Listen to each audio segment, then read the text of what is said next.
জান্নাত শব্দটি এসেছে আরবি জান্নাত থেকে, যার অর্থ হল বাগান, আচ্ছাদিত স্থান বা চিরসবজুত স্বর্গরাজ্য। ইসলাম ধর্মে জান্নাত হল সেই চিরসাদায়ী শান্তির স্থান যেখানে আল্লাহ তাআলা তার প্রিয় বান্দাদের পুরস্কার দেন। পবিত্র কুরআনে জান্নাতের বর্ণনা আল্লাহ বলেন, যারা ঈমান এনেছে এবং সৎকাজ করেছে তারা জান্নাতের অধিকারী হবে, সেখানে তারা চিরকাল থাকবে। সূরা বাকারা ৮। জান্নাতে প্রবাহিত থাকবে নদীসমূহ, পানি, দুধ, মধু ও মদের। সেখানে থাকবে চিরসবজুত বৃক্ষরাজ্য, নরম বিছানা ও ফলমূল।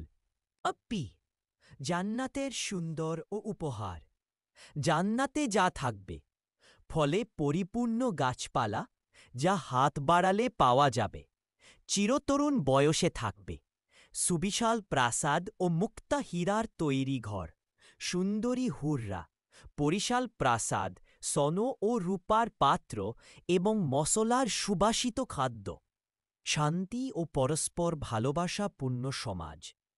৪টি নদীর বিবরণ সূরা মুহাম্মদ আয়াত ১৫। ১. পানির নদী যা বদলাবে না। ২. দুধের নদী যার স্বাদ পরিবর্তিত হবে না। ৩. মদের নদী যা পান করলে কষ্ট বা মাতলামি হবে না। ৪. বিশুদ্ধ মধুর নদী। জান্নাতের স্তর বা দারাজাত, স্তরসমূহ। জান্নাতের বিভিন্ন স্তর আছে, আর প্রতিটি স্তর বান্দার আমল অনুযায়ী নির্ধারিত হবে। জান্নাতুল ফিরদাউস, সবচেয়ে উঁচু ও মর্যাদা সম্পন্ন স্তর। ২. জান্নাতুল মাওয়া, শান্তির আবাস। ৫. দারুল মাকাম, স্থায়ী নিবাস। ইল্লিন, সবচেয়ে উত্তম রেজিস্টার যেখানে নেককারদের নাম লেখা।